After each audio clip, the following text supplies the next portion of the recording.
Hi, everybody. This is Cindy with Energized Living Today, and I want to say, listen to Christmas music.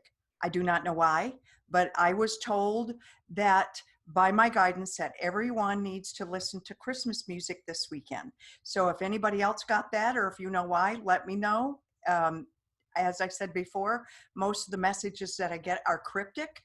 And then I have to go on a treasure hunt to find out exactly what it means.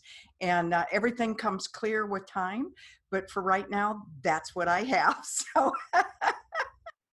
I just want to welcome everybody. I'm so glad that you're here. Okay, I want to see everybody's, either your wine or your pickle juice, whatever you have. Tonight I actually have wine because I already had pickle juice. And I can't have too much or it just goes through me. But I also have water. I'm drinking lots and lots and lots of water. So, and over here, Richard's, what's yours? Is that tea? Okay, Bernadette, look at that. She's got a nice little shot glass. That's what you got to drink because I still had too much. So I can't have any more. What is it that you're drinking, Richard? I had to unmute myself. I'm drinking coconut water. Oh, great. That's another thing that I drink a lot. Penny said, yes, I've had Christmas music all week. Really? So it's coming through loud and clear. That's cool.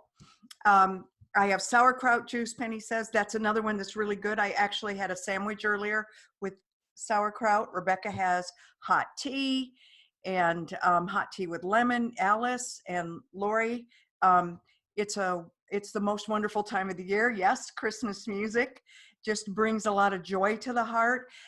This weekend is, remember I said that there's something coming? This week, we have to keep our spirits high. This is just coming in. Just right now is what I'm hearing is we've got to keep our spirits really high this week.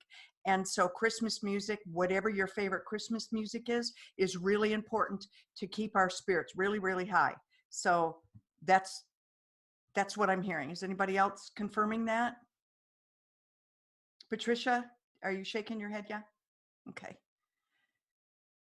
All right. And Lorelei is going to be joining us in just a little bit. She's not on right now, and she's doing her new moon teleshow, and then she's coming over to us. So she'll be here in about 20 minutes or so. Just a little bit of things that I want to talk about. Yes, this is Happy Fun Friday. I've been in a good mood all day. I've got construction people working here. They're downstairs. They moved out all the furniture that was down there and took it over to the studio where Ferris lives. And so we've got a nice wide open area, and we're only going to put in there the things that he needs because he's going to be using a walker for a while. And so he's going to have clear space. So that felt really important to do. And they are doing all of the prep work, and tomorrow should be the paint day. And then Sunday, we will have the opportunity to get down there, and it's going to rain all day, so we can't go motorcycle riding. So we are going to go down there and put everything into place so that when he gets here, hopefully Tuesday, it just depends on how well he can swallow. And Ferris said he was going to try and come on the call tonight. I hope he can make it. I don't know if he's on there or not. But anyway, if he can, he's going to try and come on the call. And he's feeling great, other than he's having a really hard time swallowing his medication and even swallowing water. And a lot of food will make him just throw up. Gary, if you just heard the motorcycle take off, it's because Gary is taking him down some juice and some ice cream, whatever he wants that he thinks he can actually get down without the feeding tube. So that's what's going on with Ferris. That's the last thing. They said he's doing great other than this, but he has to be able to keep things down before they release him. Otherwise, he'd have been coming home tomorrow. So he's got to get that one thing done. And let's see here. The other things, Ferris's kitty Penny came home, and I was so excited. She came and meowed at the door, and she came in and she's been loving all over me, and she's like a different kitty. I think I told everybody she is like a feral kitty. And when she came in, all she's wanted to do is be held and cuddled. So she has just been lovey as all get out. And all of this happened after I posted when Mary lost her kitty, and Cindy also lost her kitty this week as well. And I said, okay, it's World Kitty Day. And I was going to post that for World Puppy Day today, and I didn't get to because I was dealing with construction people all day. So we're going to have to make that next week. So we're postponing the World Puppy Day. But I am just really so excited that she is like a different kitty and so loving and wanting to be held. And this cat has never wanted that. She's always been in hiding. So whatever her experience was, it helped her to be more loving. And then it is a Gemini new moon, and Lorelai's going to be here, as I said, in about 15, 20 minutes, and she's going to talk about that. And I'll tell you, we had the greatest conversation. It was amazing. And we'll talk about this together, about our experiences as we have all been in quarantine, so to speak, you know, the sheltering in place, and what that was like and what she was receiving, and how it was different maybe than what some other people have been receiving. So we're going to talk about that. And let's see. Joan, I want to ask you real quick, if you can unmute yourself. Are you a yogi? I build you as a yogi, because you seem to be. You have the yogi energy. Yes. Yes, I've been called other things as well, but that's just one. Okay. I think of you as a yogi. Yes. And you have that. I'm actually a British Wheel of Yoga teacher. Yeah. I knew that. And yeah. So I just thought, yeah, okay. Is it proper to? Yeah. Okay, great. I mean, I'm a therapist as well, but I guess mainly people know me as a British Wheel, you know, BWI teacher. That's great. But Tai Chi and Qigong as well. Qigong is something that I do pretty regularly. Yeah, me too. This is the 22nd, which is a master number. I don't know how many people thought of that today. Yes. This is a master number, and I've been meditating on that all day. And the master number, I'm sure everybody knows this, but I'll just repeat it. The 11 is the master dreamer. The 22nd is the master builder, and the 33 is the master teacher. So 11, 22, 33. 33 shows up for me a lot. 22 does. 11's been showing up a lot. And I've also been told that when we do our prayers, do boosters in the day, whenever you do your prayer and healing energy meditation, whatever you do at 8 in the morning, whatever time zone you're on, do boosters through the day. Whenever you see the 1111 or, 222, whenever you see, or 333, whenever you see 3 numbers like that, but especially the 1111, then stop for just a moment and do a quick booster. And it's just like a minute, just a real quick, go back into the world viewing room, and it can be a moment of silence. You don't have to say anything, and just boost that energy throughout the day. Has anybody already been doing that? Joan, you have been? I felt like some of our folks have been probably doing that, and it felt really important. Lots of 2s, given 222 or 2020. There's a snowman in whose background? Jan's? Oh yeah, Jan, you've got a snowman up there. And here I'm talking about everybody playing their Christmas music. Really important, everybody, for you to play the Christmas music, whatever really just speaks to your soul. Really important for the next few days. It is going to help alter whatever that energy was that I was feeling the other day, and to keep our emotions really, really high. So nothing that makes you sad, everything that just makes you feel like dancing around the room. And polka music will work too. Beer barrel polka. My mom used to listen to polka music, Christmas music, polka music. So those are the two kinds of music. Something that's just super uplifting, like that. So, and see, I keep visualizing Ferris practicing doing steps and stairs. Thank you very, very much, Sherry, because that is something that he's had a hard time with. And he did all 13 steps today, and before they would release him today, he had to do 13 steps, which he did, but then he threw up his medicine. And so instead of coming home tomorrow, it's Tuesday, and maybe even a little later if he can't hold it down. So that's a key thing. So Joan, while we are waiting, do you have anything that helps clear the chakra, the throat chakra? There's a plethora of things to do with the chakras. Is anybody aware of the Bija Mantras? It's called Bija Mantra. Bija, B-I-J-A, Bija or Bij. There are certain notes, and there's one particular one for each chakra. So has anybody ever heard any of that? Well, so for instance, the base chakra, if you think that your base, I don't know if anybody's ever felt that. It's quite an interesting feeling. First time I felt it, it was very strange. I was studying Italian at the time, and I was writing an essay. And so I was sitting slightly forward in my chair, concentrating on, because my mind tend to flip into Spanish sometimes, and I've handed up essays with Spanish and Italian, which is really bad. And yeah, I don't know, my brain. And so I was going over the verbs to make sure I hadn't done that. And I started feeling, don't laugh, but this is really, I started feeling this whirring thing down there at the base of the pelvis, in the stirrup, I call it, but it's actually the pelvic floor muscle.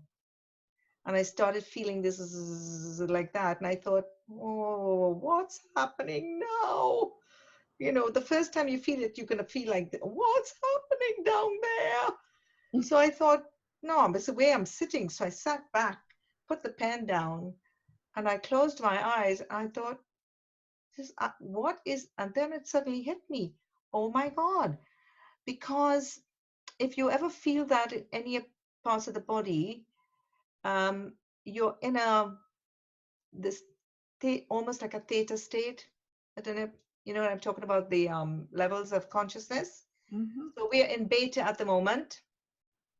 Yeah, we flip into alpha quite a lot, everyone, all day.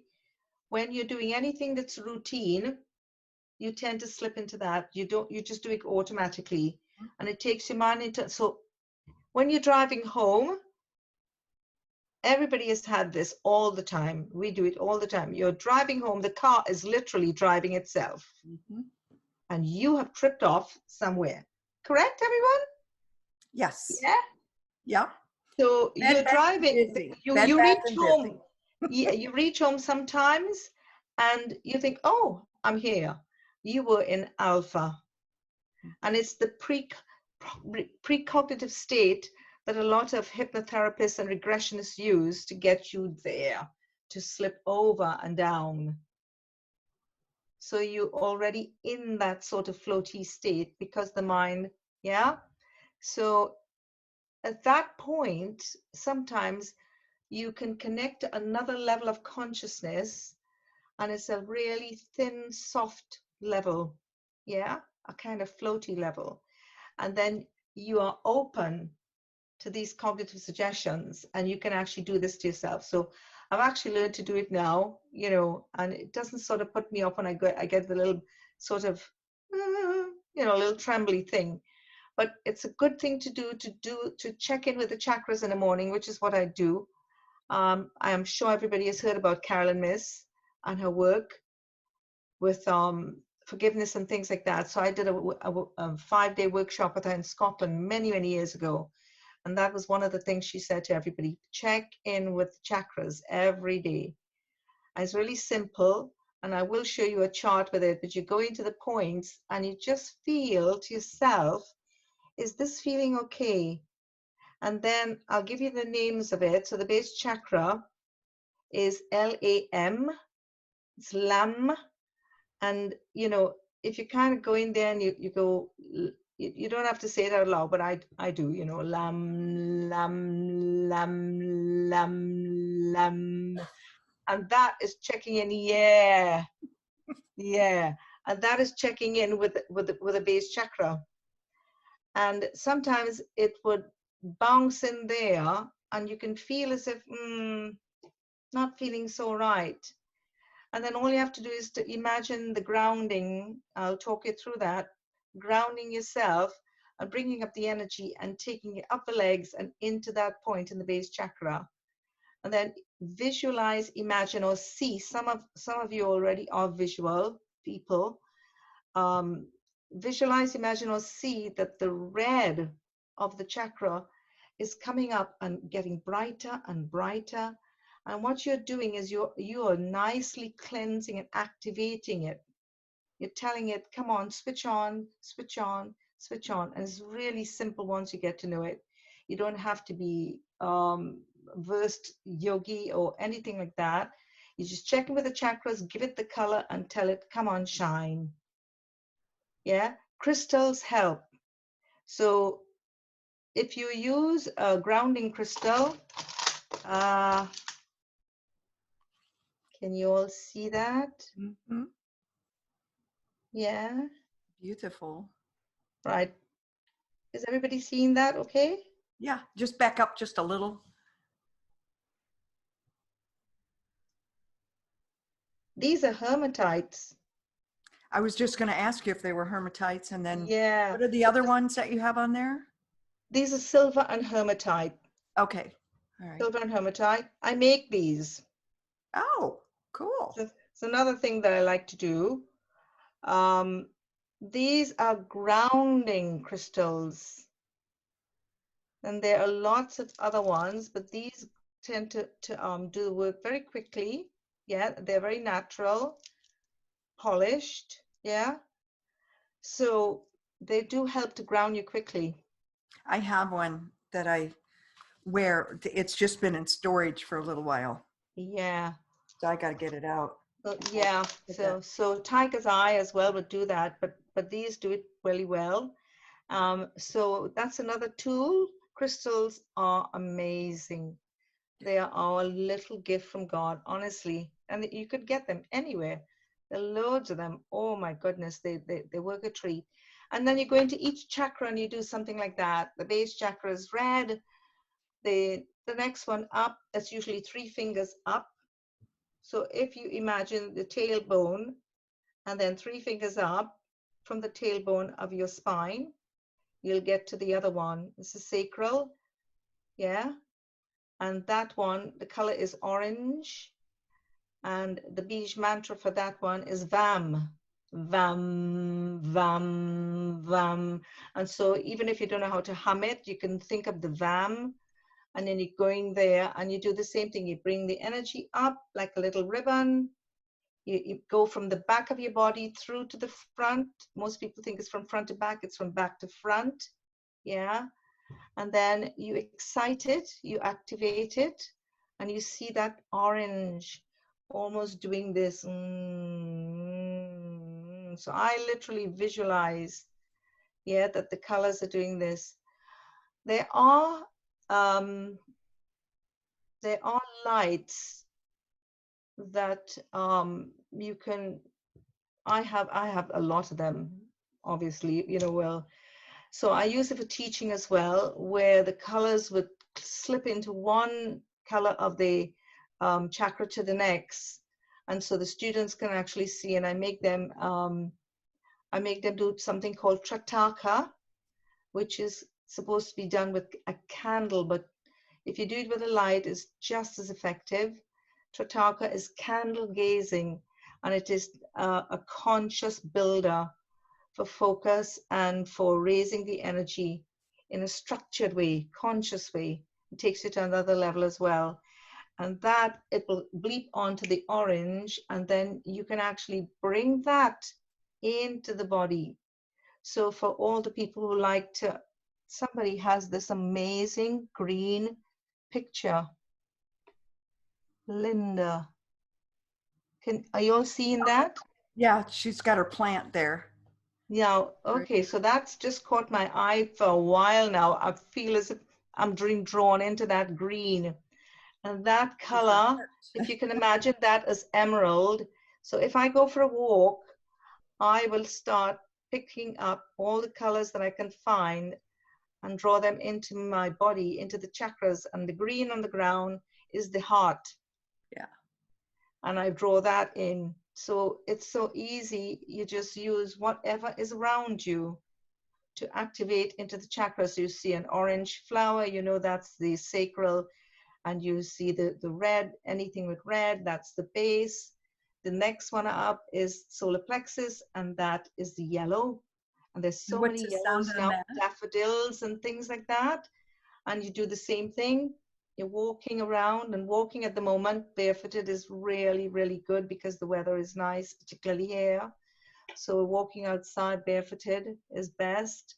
It's even better than using the crystals because you're connecting to Gaia, and we are part of Gaia as it is. So now we're activating beautifully together, and at this time we're working well together in tandem.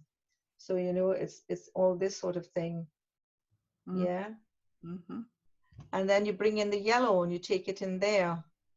And what is the sound?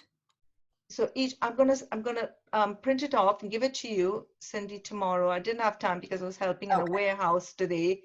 So yeah, so that color, that sound is ram, R-A-M, ram, ram, ram, ram. Now, what's the funny thing about that? Because ram, we know what a ram is. Yeah. Right. And the solar plexus is like a ram. It's a push kind of energy.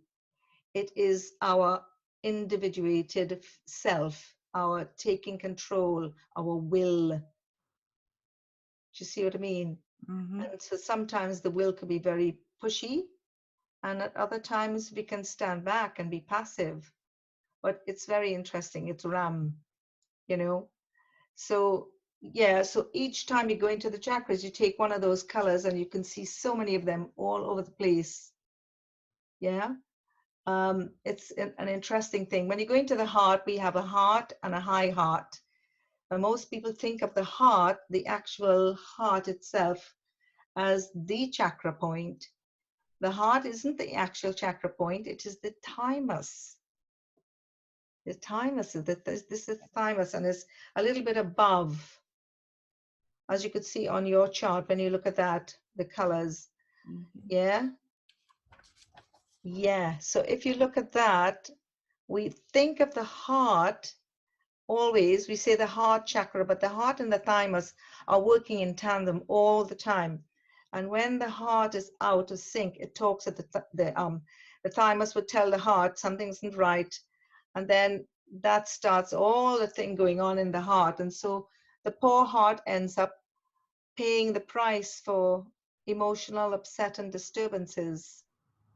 So yeah, so that is Yam. That Bija mantra is Yam, and then you get into the throat. This is another point. This is Ham, and this is a sky blue color, and it's so easy. Think of the gift. All you have to do is to look at a clear sky, and there you have your color. You just pull it into the throat, ignite it, light it, and let it hum. And I will teach you all a way to hum, to really activate it. And this is one of the very, very strong ones. Just a humming sound is very, very, very easy and very quick to activate that throat chakra. And the throat chakra is very important. Very important. Why? Because it is the basis of our immune system. And at the moment, we really need to get this. The virus, we can deal with the virus if we only amplify our immune system. It's that easy. And so for people who are able, I do 2 or 3 inversions every day in the morning, you know. I do that because the throat chakra likes inversions. So you don't have to do a headstand. I will, but you don't have to. You can lie on the floor with the legs up in the wall, up the wall. That's it. That's an inversion. What happens is the blood comes cascading down at a pace, goes through the heart, and then goes and boosts into the immune system here. So your thyroids and the parathyroids get a big boost. It goes in like that. Yeah.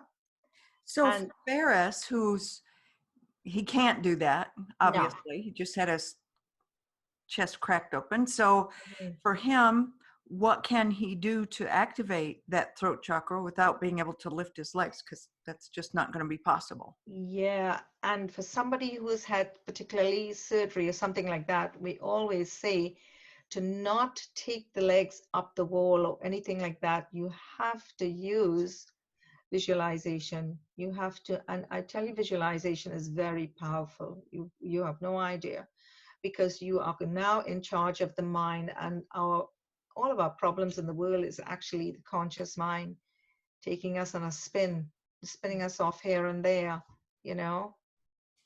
So in TCM, I know a lot of you are familiar with that, traditional Chinese medicine. They always talk about the thoughts, feelings, and emotions being the prompters, the evokers, the irrigation system of diseases, because when we don't know how to control them and put them back to bay to have them rest again, and they're spinning and they're rotating and they start bringing in cortisol. Cortisol is the thing. You're out of sync then. So I can do, if I do a crystal healing on somebody and I've activated the chakras and then I've soothed them and brought them into balance, and they go outside, get in the car, drive down the road, and I always tell people, drive slowly and relax. You go down there, get them to some kind of a little mischief there where somebody gives them a drive that's not nice, and they've all upset themselves and the emotions jump in. They could kick out one of the chakras by the emotional reaction to that. Mm-hmm. So that word is another word that in yoga we try to tell people, don't react. You have to respond. Mm-hmm. It's a choice. You make a choice. Instead of a reaction, you respond. It's so easy to say that though,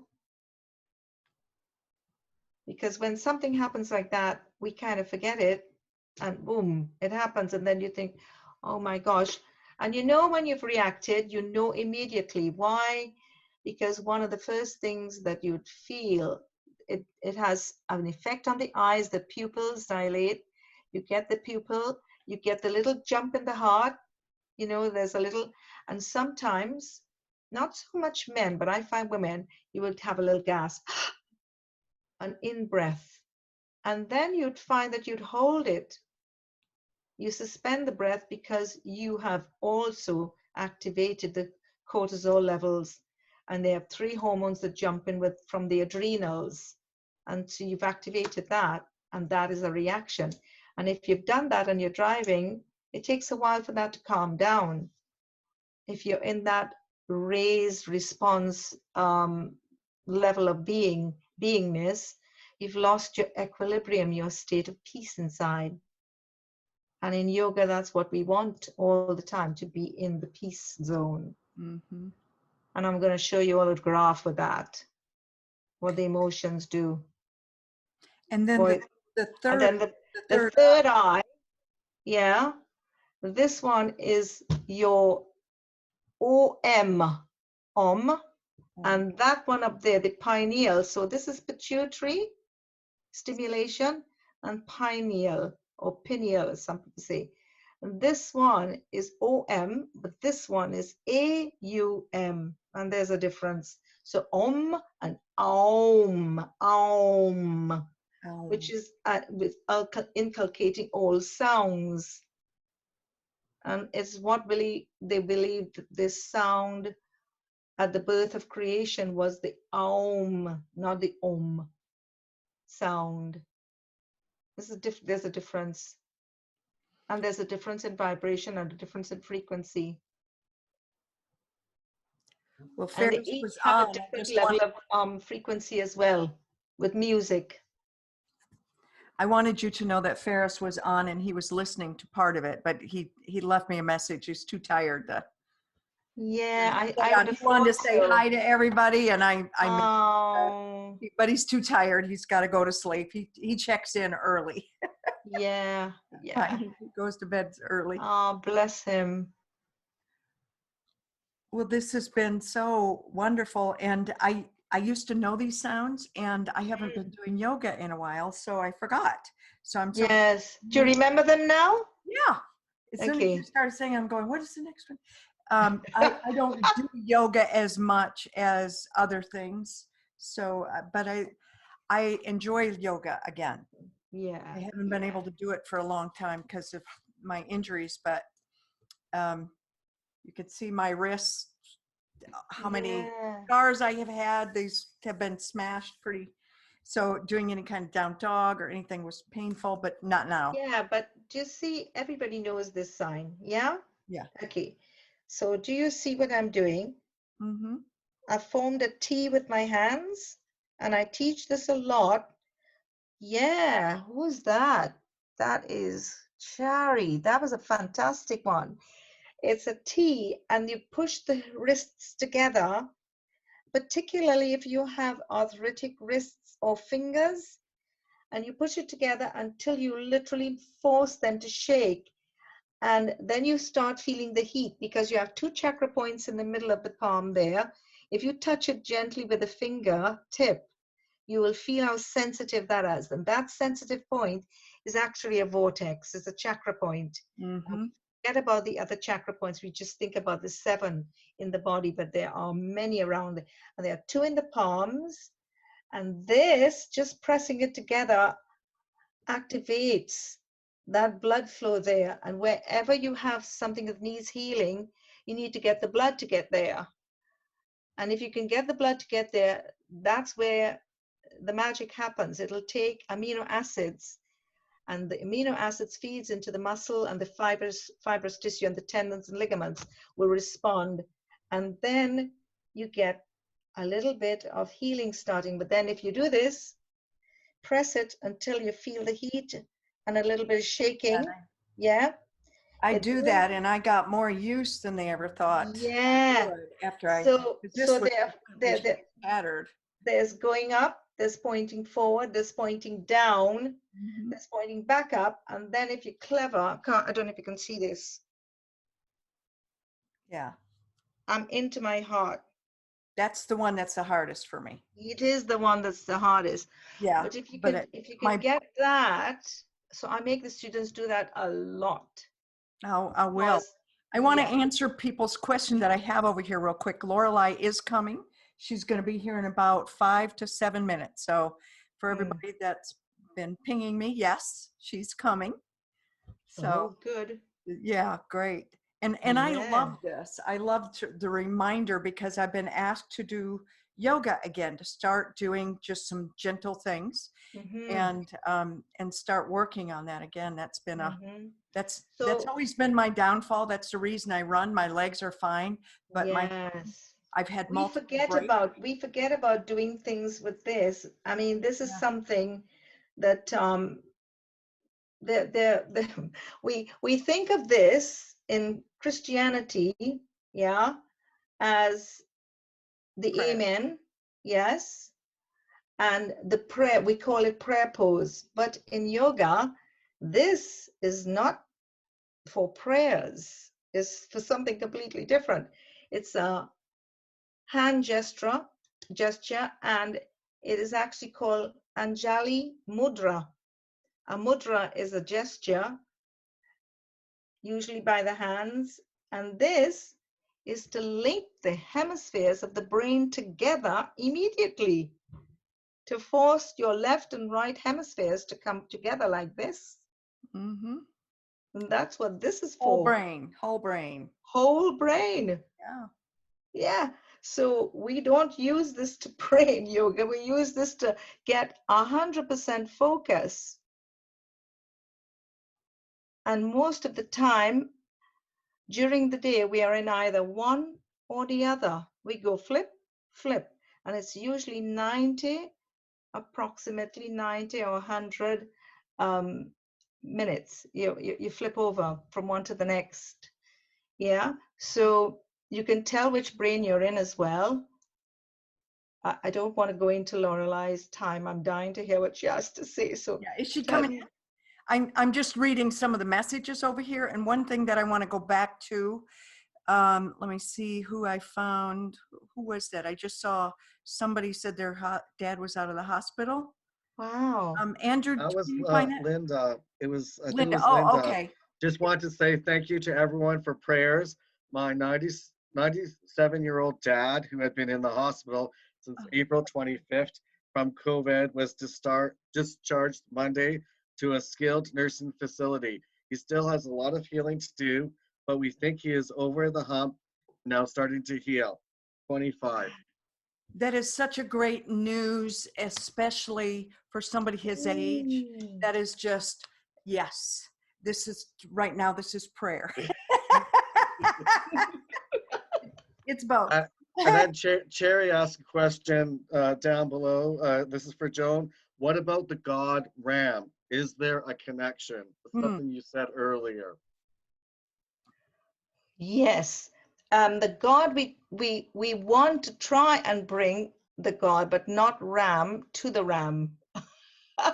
We want, the idea with yoga is to get your consciousness to go up your Shishumna or your tube to this point here, away from that point there. Because the solar plexus is all about the connection to the physical, to earth, and to physicality. And in yoga, we are aiming for this point to get as much as we can to here, because this in the intuitive center and consciousness, the higher consciousness.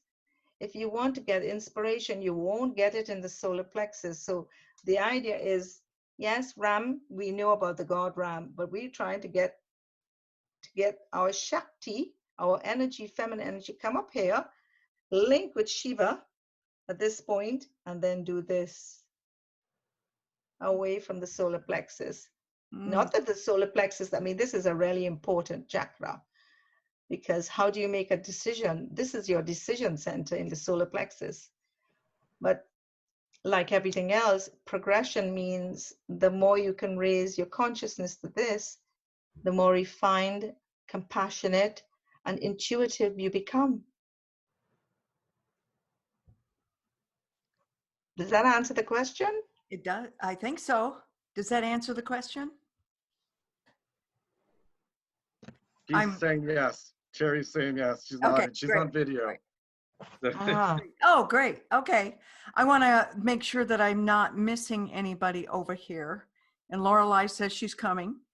Just a second here. Penny asked a question about Ferris, I guess. Are they giving him probiotics after all those antibiotics he had? I don't know if they are or not. I have no idea.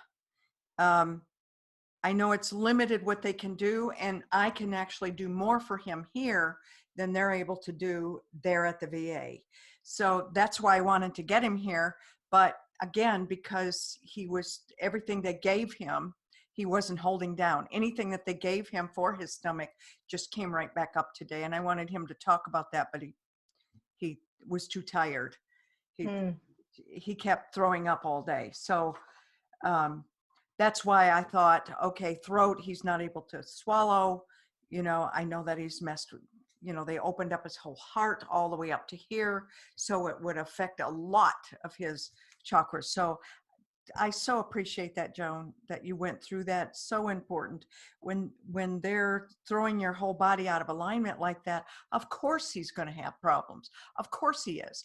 And we can be surrogates for him, can't we? yes.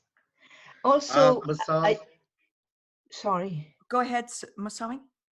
no, Masami said, yes, thank you, Cindy. You are his probiotics. Yes. Okay, I will be Wow. a surrogate for him, and we all can be. And for anybody who needs it, you know, I'm glad to step in to help people. We just had somebody that emailed me today, in fact, that was having a major gut issue. And so without taking it on, I still was, you can be a surrogate without taking it on. Like you could physically make yourself sick if you're not careful. So when you are a surrogate for somebody, make sure you're not taking it into your body in a way that makes you really sick. I have done that, not doing it again. Right, Joan? Right on. Yeah. You know what, but might be a bit helpful for him as well. A rose quartz crystal, because that is for the heart and is one of the softer, soothing ones. Rose quartz crystals for the heart. They wouldn't let him take it. No, but you put it nearby. Yeah. Yeah. I put it back because I had it, and it must be downstairs now, because they will let limited things into the hospital these days. Yeah. We can Cleanse it before you let him have it. Give him juice. He can have juice because the juice they have is crappy and all sugary, so he didn't want that. So we're taking him some good stuff. So it's on the way there. Yeah, sounds good. Lori says 555. She's been seeing 555. That's great. Anytime you're seeing multiple numbers like that, because it strengthens. Anytime it is, to double multiply numbers, strengthen that number. So that's why I'm saying if you see a number, just stop and pause for just a moment and supercharge whatever your meditation was in the morning, whatever your prayer was in the morning. It just feels like that's really important right now. The 444, I get 444 a lot. That's a number that shows up for me. But the 1111 has been showing up a lot too. All right. Trying to get to everybody's question. Is Lorelei here yet? Well, there's no more questions in the chat. Richard did say something, I'll get to that, but Tawny said, I love the idea of being a surrogate for the things others need. And I appreciate the reminder not to take on the health issues as we serve in the surrogate role. That's really, really, really important. Did I ever tell anybody how I learned about that? I don't know if I shared it. I may have. My daughter had just gotten out of jail and she didn't have any place to go. And normally at that point, now she's doing great now, by the way, she's doing really well. I just want everybody to know that this is old information that I'm giving. So I just want that to be clear. But at that point, she was still using drugs and she was in jail for a while and she didn't have any place to go. She was homeless. So she asked if she could stay here. And normally I didn't allow that because, addicts take things. So that wasn't a normal thing. And she came in the house. She laid on the couch. Within a short order, I became so negative and I told all my team, I quit. All I want to do is die. I was suicidal feeling. I had all these emotions just coursing through me. And I said, Ferris, I can't do it anymore. And I'm out of here. And I didn't know what was going on. He said, Cindy, come down, go and get a massage. And I went to get a massage. And the gentleman that was doing my massage, he was, what was his thing? He was really sensitive. I can't think of what he was. But anyways, he was a shaman. He's a shaman. And I couldn't think of it. It left me for a moment. But anyways, it's a shaman. And I started to walk in his room and he goes, whoa, back up. And I said, what? And he said, you can't come in here. You've got 9 people with you. And you've got the energy of 9 people and you need to get back out. And we've got to clear your energy before you can come in my room because I'm not allowing this negative energy. And so he did this work on me and then he did a massage and he did a lot of extra work on me that day. I get home and he said, you've got to put a protective energy around you because you're taking on somebody's energy. So I came back And I said to Danny, tell me about who was with you in the jail. And she said, well, there were 9 of us. I went, oh my God. And he knew it. And he knew it. And I said, so what they were, and they said, this one woman was super suicidal. She was the worst. And there was such despair, you know, and I took all that on, not knowing by helping my daughter that I was taking on all the stuff. So I learned that if I ever let her in the house again, I had to block all that energy, help her, yes, but not take it all on. So that's how I learned. And it was the shaman that really made it really clear. You're helping, but don't take on people's stuff. And I learned it the hard way. Lewis said that father-in-law died on 4/4/4. So yeah, 2/22/2020, and we celebrated the 4/4/4. And when I see that, it reminds me, you know, in angel numbers, that means somebody in heaven loves you. And so your dad is speaking to you from heaven. So know that, Lewis. He was 93. His wife also was in the hospital at the same time, refused all treatment, was sent home and still well. That's great to know. Wow. Yeah. 444 is also a mystical frequency, 444 hertz.